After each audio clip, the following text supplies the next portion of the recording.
isoenzymes, الأشباه الإنزيمية, isozymes. Dans cette vidéo, nous allons parler des marqueurs de type isoenzyme.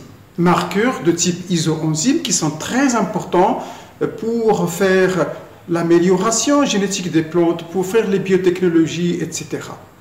Alors rappelez-vous que pour générer ce type de marquage, il faut connaître de façon parfaite et complète tout ce qui concerne la technique d'électrophorèse.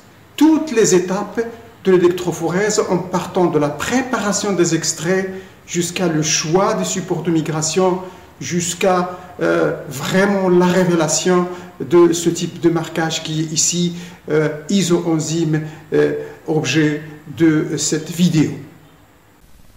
En biotechnologie et amélioration des plantes, on peut s'interroger entre les plantes représentées par des feuilles, par exemple, où est l'hybride, avec une simple électrophorèse réalisée à partir d'un extrait de feuilles et suite à une révélation d'isoenzyme, on peut répondre facilement à la question où est l'hybride. On prend ici deux enzymes, enzyme 1 et enzyme 2. L'électrophorèse nous donne les imogrammes correspondants où la plante 1 présente plus de bandes par rapport aux plantes 2 et 3. Elle représente donc sûrement l'hybride, plante 1, qui exprime à la fois les caractères des parents 2 et 3. Quelle conclusion tirons-nous? Deux informations importantes à retenir. D'abord, l'hybride présente le maximum de bandes. 2. Le marqueur ici isoenzyme a un caractère de codominance. Il est codominant, c'est-à-dire que les traits parentaux sont visibles sur l'hybride. Attention, si le marqueur est dominant, on peut confondre l'hybride avec les parents mâles et femelles. Mais quelle différence existe-t-il entre les profils de l'enzyme 1 et l'enzyme 2? L'enzyme 1 montre un maximum de bandes chez l'hybride 1, égal à 2 ici.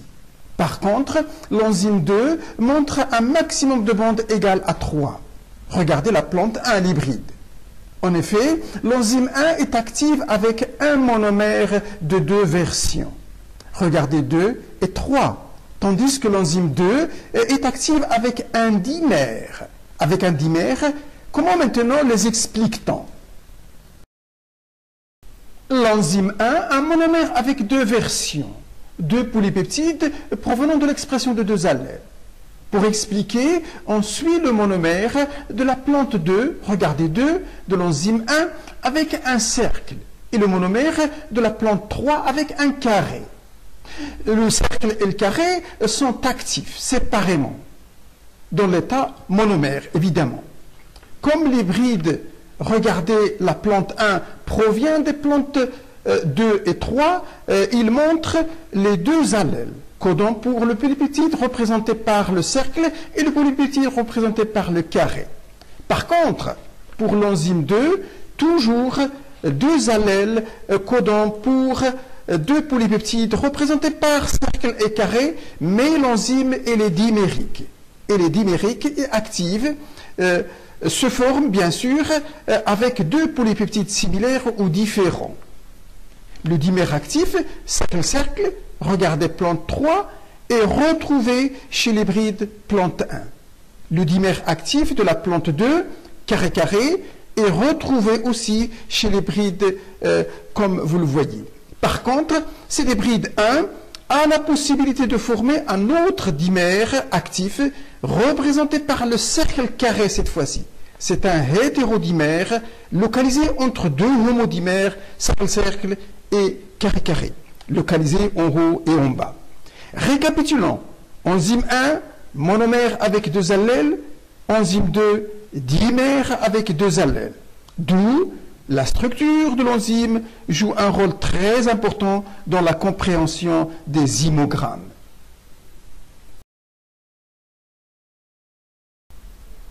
Comment se fait cet aménagement spectral? Avec l'enzyme 2, qui est un dimère, eh bien, sachez que la plante 3 synthétise un polypeptide représenté par le cercle ici.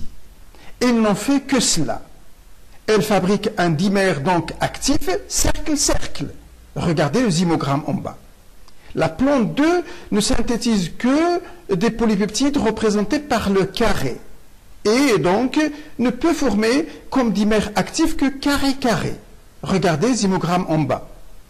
La plante 1, qui est l'hybride, synthétise flèche, regardez la flèche en haut, des polypeptides cercle et carré. Ah oui, les deux, elle synthétise les deux. Elle est capable donc de faire 3 combinaisons. Cercle-cercle, carré-carré et aussi cercle-carré entre les deux homodimères. Avec les marqueurs isoenzymatiques et grâce à leur caractère de codominance, on peut facilement connaître les parents dans des croisements ou dans des hybridations somatiques. Et on peut même lire l'histoire dans les feuilles avec notre deuxième œil, comme je vous l'ai dit, et qui émane bien sûr de l'application de la technique d'électrophorèse.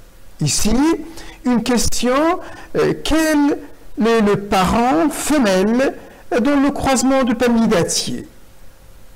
Avec l'électrophorèse des isoenzymes de foliole de palmidatier, suivi d'une révélation de l'enzyme, ici l'enzyme 2, et qui est un dimère, comme on l'a expliqué avant, on peut facilement dire que le parent femelle de ce croisement était le palmier au cultivar numéro X2. Le cultivar numéro X2 ici, parce que il est le seul capable à donner le profil F1 ici chez l'hybride, et donc le parent X1 qui est ici ne donnera qu'une seule bande chez le F1, et ça ne peut pas être ce profil-là.